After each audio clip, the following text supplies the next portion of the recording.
काम शुरू में लोग भरोसा नहीं करते कि क्या कभी यह संभव हो सकता है कि ग्रामीण क्षेत्रों में शहरों के बराबर बिजली 24 घंटे बिजली देने की जो बातें की जा रही हैं, क्या ये कभी संभव है? लेकिन ये असंभव साकार हो रहा है। 20 जनवरी को जबलपुर से हमने इसकी शुरुआत कर दी है। अटल ज्योति अभियान के इस कार्यक्रम के द्वारा सबसे पहले जबलपुर को, उसके बाद मंडला में, उसके बाद शहडोल, अनूपपुर, उमरिया और अब कल भोपाल में इसका शुभारंभ होगा। देश के पूर्व राष्ट्रपति आदरणीय अब्दुल कलाम साहब इसका शुभारंभ करेंगे। माननीय मुख्यमंत्री जी इस कार्यक्रम में उपस्थित रहेंगे और ये जो सपना साकार हो रहा है, ये मध्य प्रदेश को स्वर्णिम प्रदेश बनाने के लिए सबसे एक तरीके से कहा जाए तो बहुत महत्वपूर्ण भूमिका अदा करने वाला काम है। क्योंकि हम लोग लंबे समय से इस बात को सुन रहे थे कि शहरी सुविधाओं को यदि हम ग्रामीण क्षेत्रों में पहुंचा दें तो संतुलित विकास इस प्रदेश का और देश का संभव हो सकता है। और शहरी सुविधाओं गांवों में पहुंचाना है तो सबसे पहले बिजली पहुंचाने की जरूरत थी। लेकिन यह काम इतना कठिन था कि विरासत में, जैसा आपको मालूम है कि जब भारतीय जनता पार्टी की सरकार बनी थी तो बिजली का संकट विरासत के रूप में हमको मिला था। इस प्रकार की बातें कही जाती थी कि मध्य प्रदेश के गांवों को अंधेरे में डुबोने का काम किया गया है। बिजली का उत्पादन भी मात्र 4600 मेगावाट था। जो हमारी एलटी और एसटी लाइनें थी वो भी 4 लाख किलोमीटर ही थी। हमारी ट्रांसमिशन लॉस 7.95% था। डिस्ट्रीब्यूशन लॉस, एटीएमसी लॉस हमारा था 50% के करीब। इससे खराब स्थिति बिजली के क्षेत्र की, जो इस क्षेत्र को जानते हैं, इससे बदतर स्थिति नहीं हो सकती थी।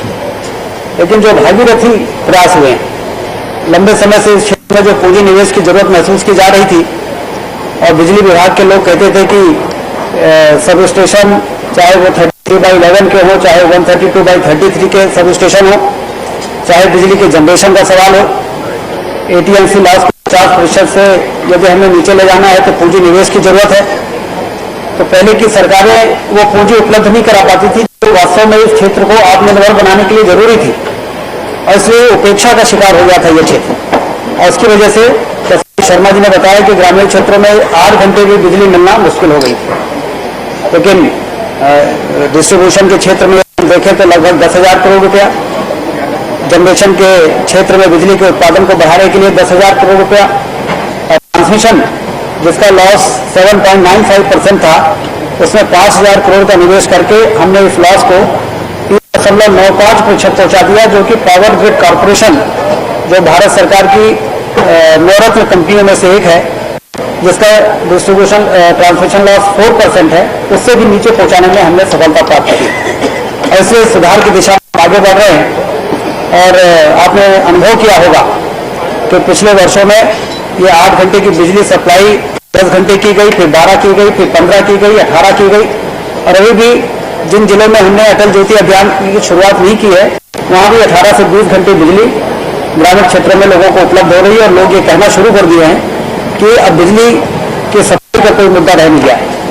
और इसलिए एक नए युग की शुरुआत माननीय मुख्यमंत्री आदरणीय शिवराज सिंह चौहान जी के नेतृत्व में बिजली के क्षेत्र में हुई है। और इसके माध्यम से मध्य प्रदेश को स्वर्णिम प्रदेश बनाने का जो उनका सपना है, वो सपना पूरा करने का काम होगा। एक बात और आप लोगों के ध्यान में डालना चाहता हूं, क्योंकि सभी को मालूम है कि बिजली का उत्पादन के लिए कोयले की जरूरत होती है। और कोयले का मामला इतना गंभीर होता जा रहा है केंद्र सरकार की नीतियों के कारण कि एक और जहां कोल लिंकेज कमेटी की बैठकें पिछले 3 वर्षों से नहीं हुई है, जो कि ऐसा कभी देखने में नहीं आया कि इतनी महत्वपूर्ण कमेटी की बैठक जिससे कोल का आवंटन होता है, वो 3 वर्षों से उसकी बैठकें नहीं हुई। उसके कारण जो नए पावर प्लांटों की स्थापना की जरूरत है, जमीन अधिग्रहित करने के बाद भी वो पावर प्लांटों के काम नहीं किए जा सके हैं। दूसरी ओर कोल की कीमतें कोल इंडिया कोल कंपनीज की इतनी मोनोपोली हो गई है कि वो जब चाहे कोल की कीमतें बढ़ाने का काम करते हैं। आप सब लोग इस मुद्दे को हमेशा देखते हैं, जब कभी भी नियामक आयोग के द्वारा टैरिफ निर्धारण का मामला आता है तो हर व्यक्ति इससे जुड़ा हुआ होता है और हर व्यक्ति को लगता है कि टैरिफ नहीं बढ़ना चाहिए। ये बात सही है कि टैरिफ बढ़ने के बजाय घटाया भी जा सकता है, यदि डिस्ट्रीब्यूशन लॉसेस को, एटीएमसी लॉसेस और कोल की कीमतें बढ़ाने के लिए जिस तरीके से अनाप शनाप तरीके से बढ़ाने का काम कोल कंपनीज करती हैं। मैं इस पत्रकार वार्ता में आपको ये सूचित करना चाहता हूं कि अभी ऊर्जा मंत्रियों के सम्मेलन में हम लोगों ने इस बात को रखा, तो जिस तरह से ऊर्जा के क्षेत्र में, बीमा के क्षेत्र में, दूरसंचार के क्षेत्र में, पेट्रोलियम के क्षेत्र में नियामक संस्था होती है जो कीमतों को निर्धारित करने के लिए एक रेगुलेटरी अथॉरिटी है। ये बहुत ही आश्चर्य की बात है कि रेगुलेटरी अथॉरिटी कोल के क्षेत्र में नहीं है और इसलिए कोयले की कीमत जब बढ़ती है तो उसका किस प्रकार से एवरेज कॉस्ट ऑफ सप्लाई में फर्क पड़ता है और किस तरीके से वो टैरिफ में लोड होकर और अल्टीमेटली कंज्यूमर को जाकर तकलीफ देता है। तो ये भी केंद्र सरकार से हम मांग करना चाहते हैं कि अविलंब कोल रेगुलेटरी अथॉरिटी का गठन किया जाना चाहिए। हमारे जो मुद्दे कोल से जुड़े हुए हैं आवंटन को लेके वो यथावत है। हमें 15 मिलियन कोयला आवंटित है, जिसमें से मुश्किल से 13.5 मिलियन टन कोयला हमको मिलता है, जबकि हमारी मांग 17 मिलियन टन की है।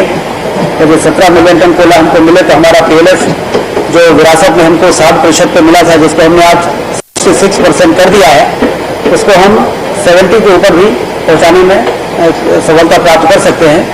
और इस प्रकार से जनरेशन, ट्रांसमिशन और डिस्ट्रीब्यूशन के क्षेत्र में अभूतपूर्व कार्य करके इस सपने को साकार करने में हमें सफलता की ओर बहुत मजबूती के साथ आगे बढ़ रहे हैं और लगभग 18 जिलों का अटल ज्योति अभियान के माध्यम से शुभारंभ होगा अप्रैल के महीने में और बाकी जिलों का मई के महीने में अटल ज्योति अभियान के माध्यम से उद्घाटन होकर 24 घंटे बिजली का जो सपना है उसको पूरा करेंगे और यदि कुछ 2-4 जिले बच जाएंगे तो उसको जून के प्रथम सप्ताह में करके इस अभियान को पूर्णता प्रदान की जाएगी।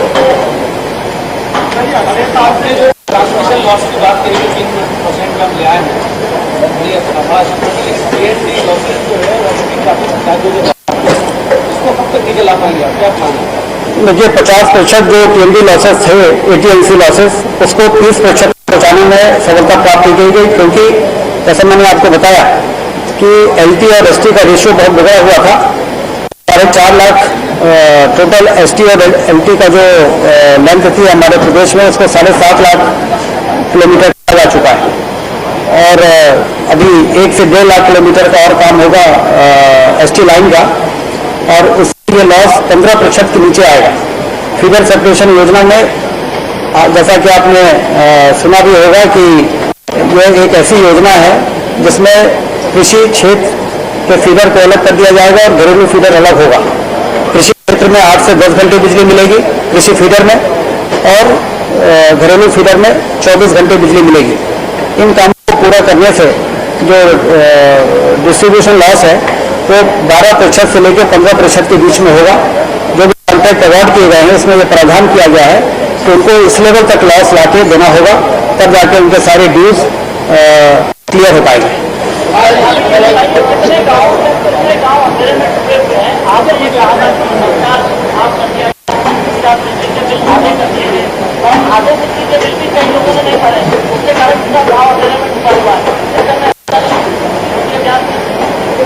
आधे बिल नहीं, शुरू में जो ट्रांसफार्मर जल जाते थे उसमें पहले ये प्रावधान था कि यदि 50% पेमेंट है उस ट्रांसफार्मर को बदल दिया जाएगा। बाद में इसको 25% कर दिया है, तो इसलिए बहुत तेजी से लोगों ने पैसा जमा कर दिया और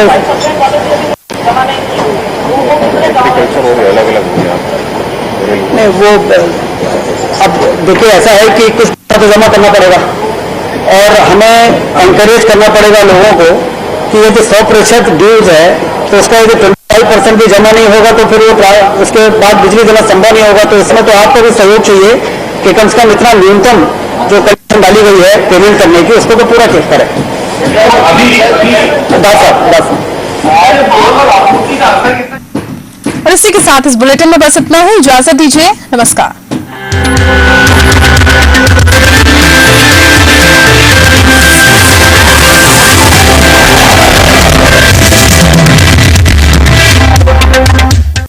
अब गाड़ी चोरी होने का डर भूल जाइए। अब घर बैठे नजर रखिए अपनी गाड़ी पर।